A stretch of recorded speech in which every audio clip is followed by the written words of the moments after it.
Hello बच्चों, चलिए हम इस प्रश्न को देखते हैं। दो स्वप्रेरण कुंडलियों के बीच में कुछ गैप है।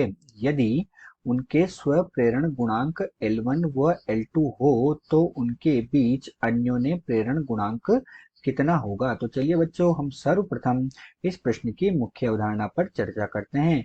और उसके लिए बच्चों हम यहाँ पर क्या लिखने जा रहे हैं? मुख्य अवधारणा। क्या लिखा बच्चों मैंने यहाँ पर? मुख्य अवधारणा। तो यहाँ हमें क्या कहा गया?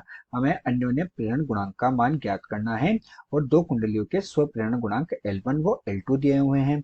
अर्थात बच्चों मेरे पास क्या है? ये पहली कुंडली हो गई, ये पहली कुंडली, और ये क्या है मेरे पास बच्चों? दूसरी कुंडली हो गई। तो हमें प्रश्न में क्या कहा गया कि पहली कुंडली का स्व प्रेरण गुणांक L1 तथा दूसरे का कितना है? L2 है, और दोनों के बीच में कुछ गैप है। अब बच्चों क्या होगा?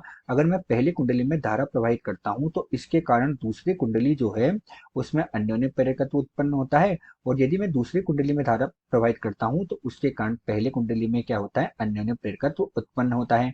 अर्थात तो दूसरी कुंडली में अन्योन्य प्रेरकत्व किसके कारण आया? पहली के कारण। और पहली कुंडली में अन्योन्य प्रेरकत्व किसके कारण आया? दूसरी के कारण आया।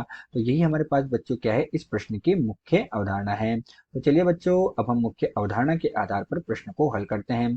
और प्रश्न के हल में हम क्या देखते हैं कि हमारे पास जो अन्योन्य प्रेरकत्व होता है m, उसका मान कितना होता है बच्चों? वर्गमूल L1 गुणा L2 के बराबर होता है।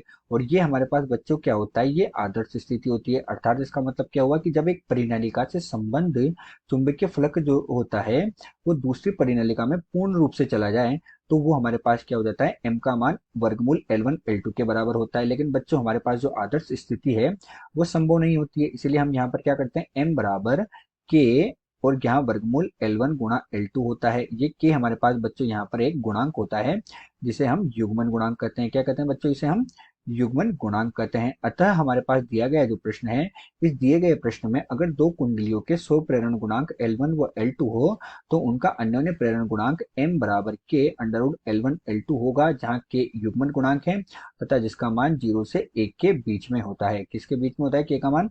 बच्चों 0 से 1 के बीच में होता है, और k का मान अगर 1 है तो वो आदर्श स्थिति हो जाती है। हमारे पास यही इस प्रश्न का उत्तर है। आशा करते हैं आपको प्रश्न समझ आया होगा। धन्यवाद।